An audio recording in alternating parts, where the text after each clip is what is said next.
Hey guys, real quick before we get into tonight's video, it's Christmas Eve, man. I hope you guys are home.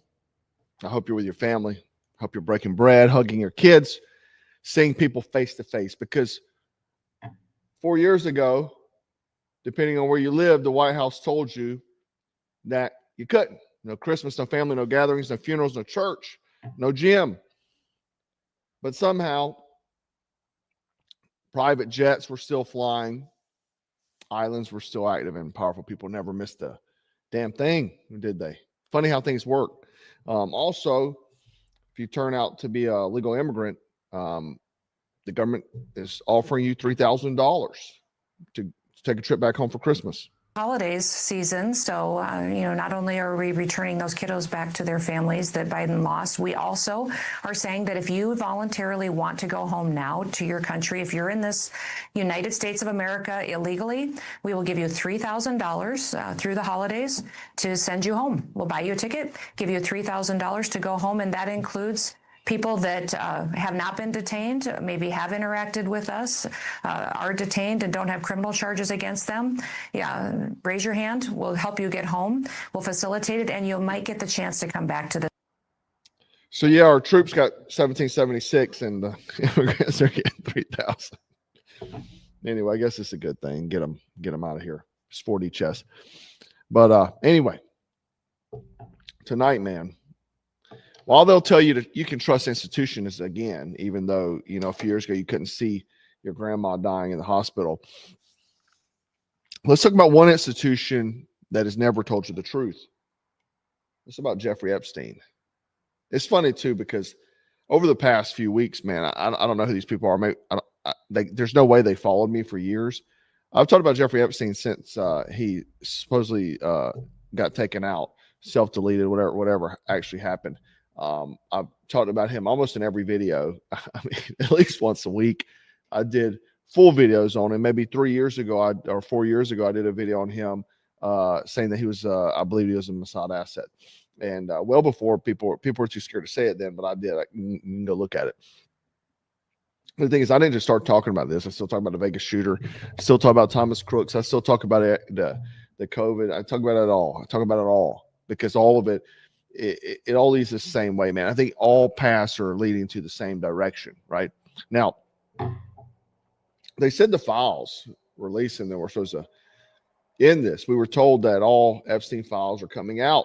That's what we were told. Full transparency. This is the most transparent administration in history, Pam Bondi says, right? And sunlight is the best disinfectant. What do we get? Black bars. We got delays, redactions on redactions, hoax. And now, surprise, we just found 1 million. Listen to me, 1 million more documents. 1 million. Let me tell you something. That's not transparency. That is bureaucratic flooding, right? Whenever you have something like this, you have noticed this. What other things they want to keep quiet is that they flood you with documents, okay? They do this because now you're having to just sift through tons and tons of information. And a lot of it not even important. But they push it out there, right? You dump paper on the table so nobody can see the blood, essentially. Now, it's happening. 1 million more documents. But let's get one thing straight right now. The idea that Epstein blindsided law enforcement in 2005, that he just popped up out of nowhere, it's bullshit. That's what the files themselves show now. If you've looked into these things, looked into these files, what you're going to see is that the 2005, that he was on the map much earlier. The other thing is this has been going on for a long time. So to blame this on any one certain person, group of people would be wrong. Okay, because it is the institution is what tonight's video is. This is the institution, the deep state, the elites. These people work together. It doesn't matter Republican, Democrat. It doesn't matter. What we're going to expose tonight is that the allegations were years earlier. there was internal references to co-conspirators, okay? Co-conspirators, believe it or not. Here's an image here. 10 co-conspirators that FBI was investigating has never previously reported on. So if you remember, Kash Patel said no one else was involved. He sat up there. He should be charged. I mean, he should be removed and charged because he lied before Congress under oath. In July, the DOJ said they didn't uncover evidence that could predicate any investigation against uncharged third parties. It was a lie. There were 10 co-conspirators, and all of them are protected, okay? What we also saw in the files is witness tracking, geographic coordination, and yet we don't have any tactical teams hitting anywhere, no aggressive takedowns, right? No early federal hammer, no asset seizures of these people, just essentially management. We're not going to see justice from this. I mean, just go ahead and drop that. If you believed that anything we saw with Jeffrey Epstein would lead to justice, that is off the table.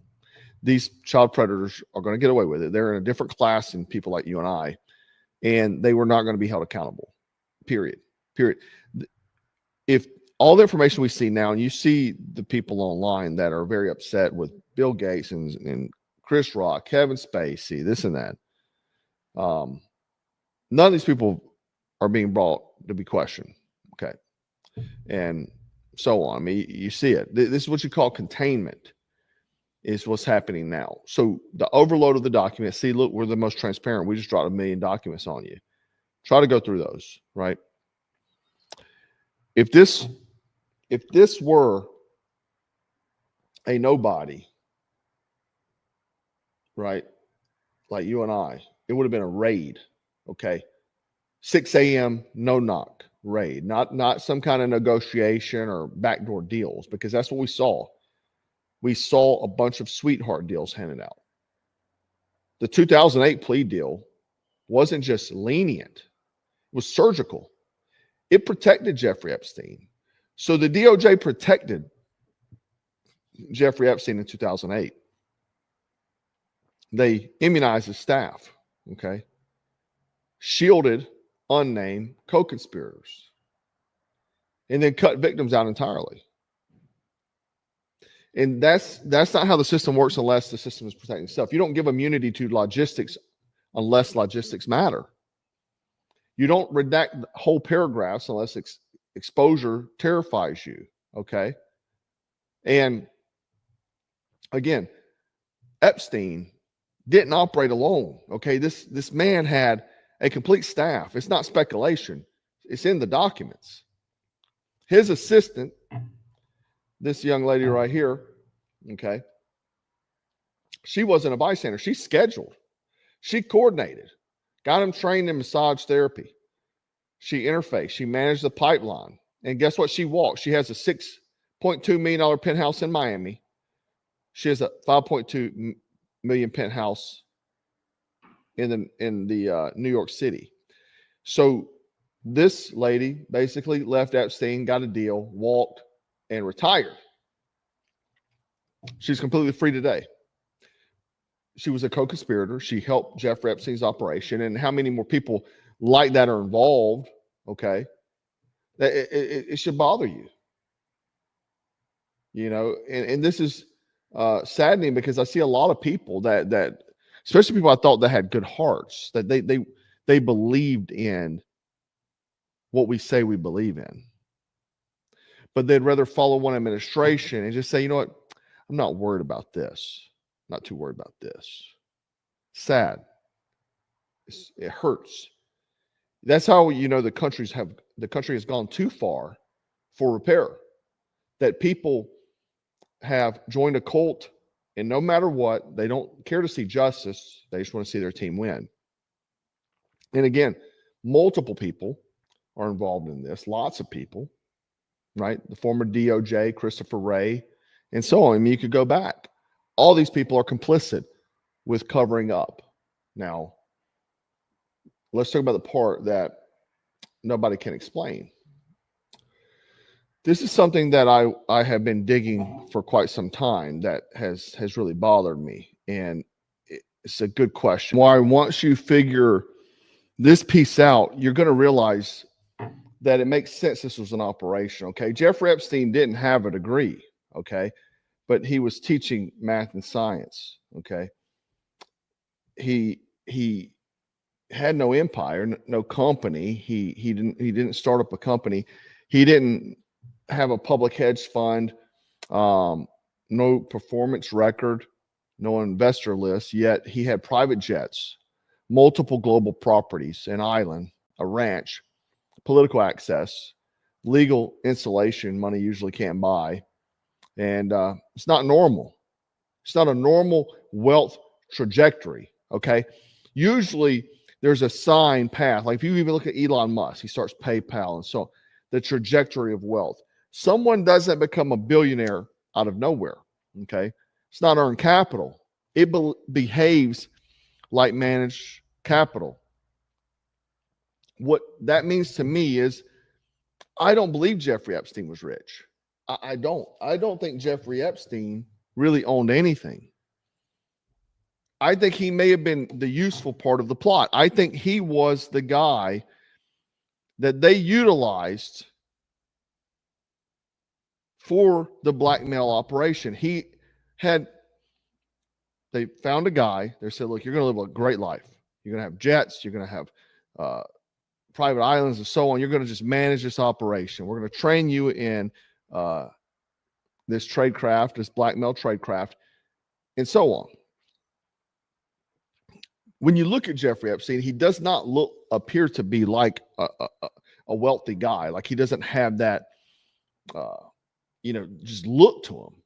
One of the files I looked up whenever I stumbled upon when I was looking through the files released, and there was an evidence shot here of his watch collection. And guys, just so you know, I'm a watch junkie, so I'm in the know on that.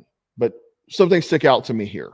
Jeffrey Epstein was constantly seen wearing the Luminox here, the red face one there. He's constantly being seen with that watch. Luminox is a reasonable brand, a few $100. There's another two Luminoxes to the side, the military looking with the bezel with the inscriptions on it. Now the watches in between, the square rectangular looking one looks like a Frank Mueller like knockoff. It doesn't even look like a real one.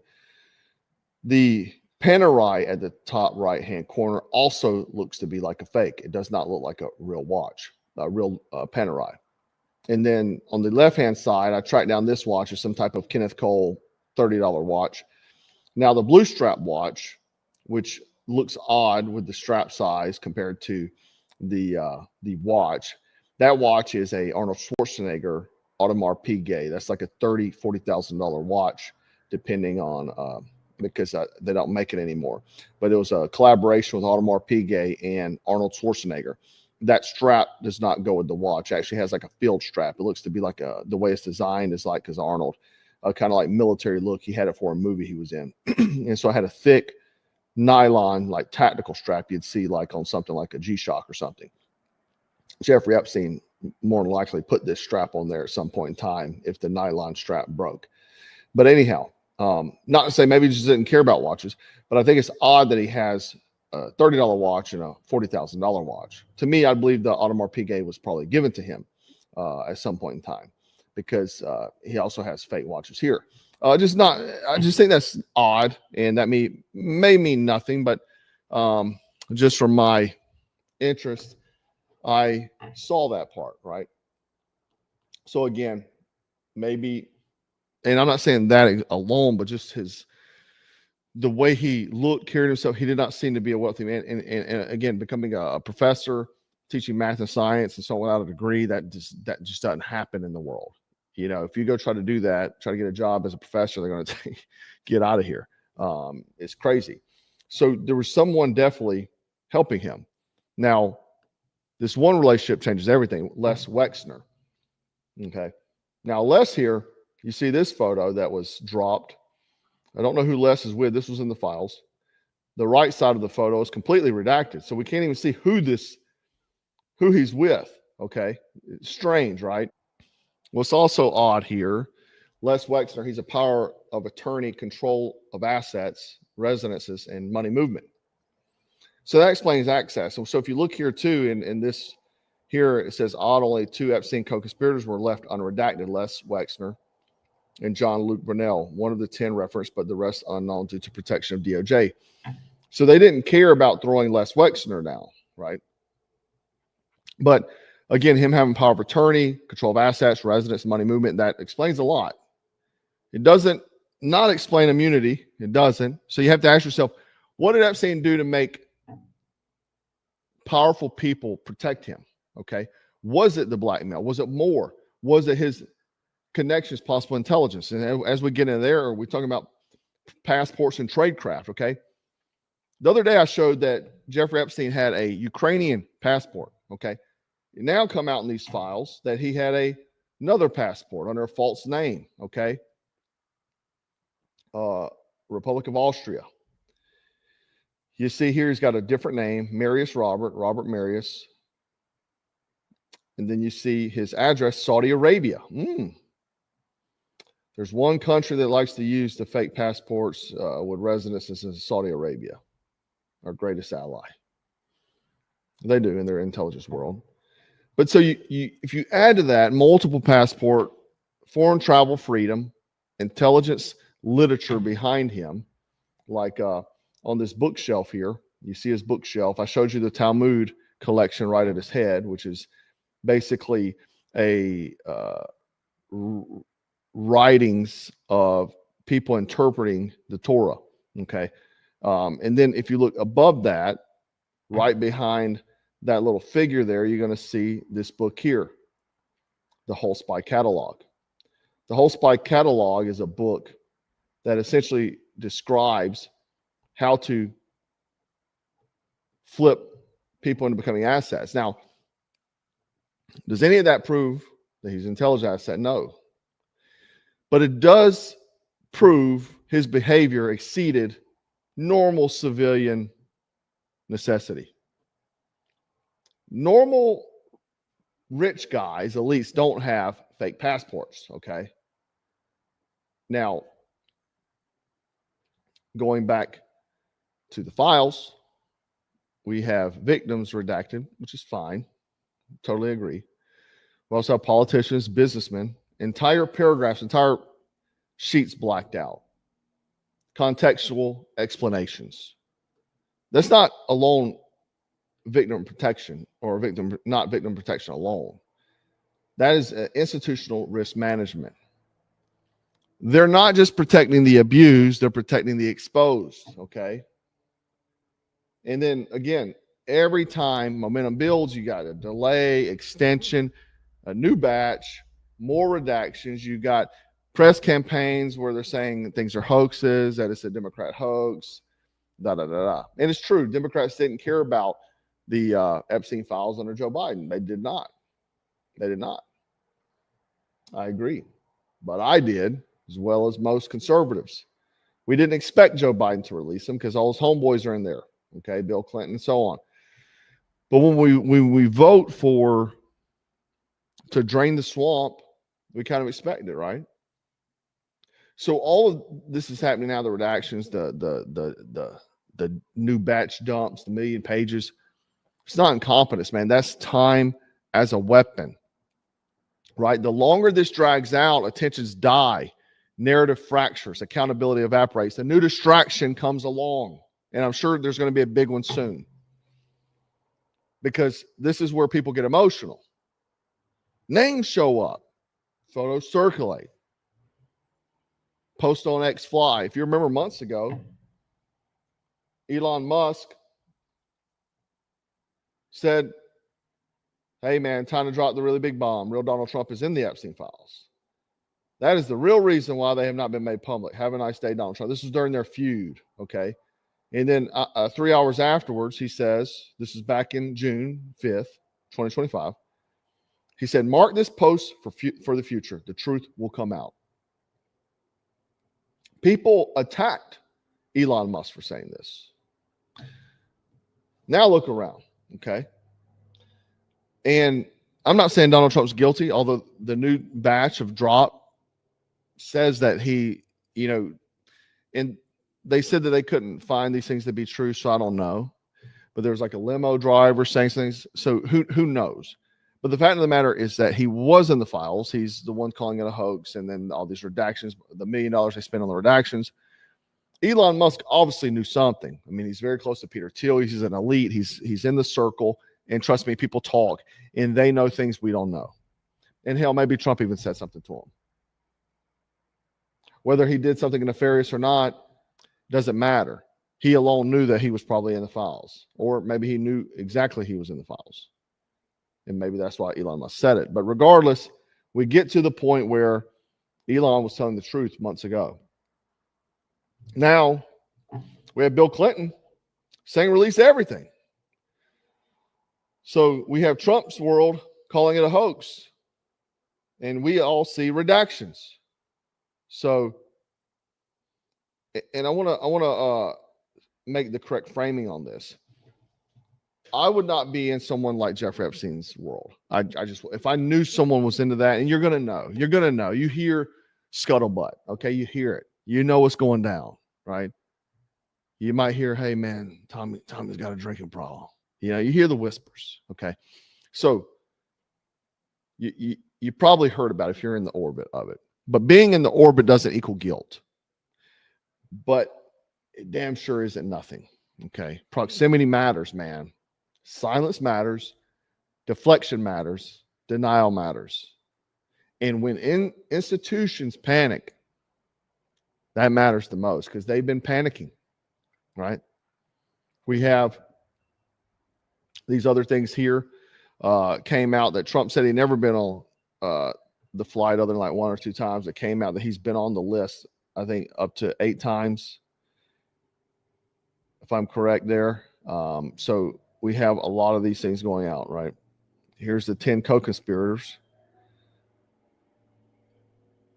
A wealthy businessman in Ohio. You see that, right? Things aren't good, right? We have this one here.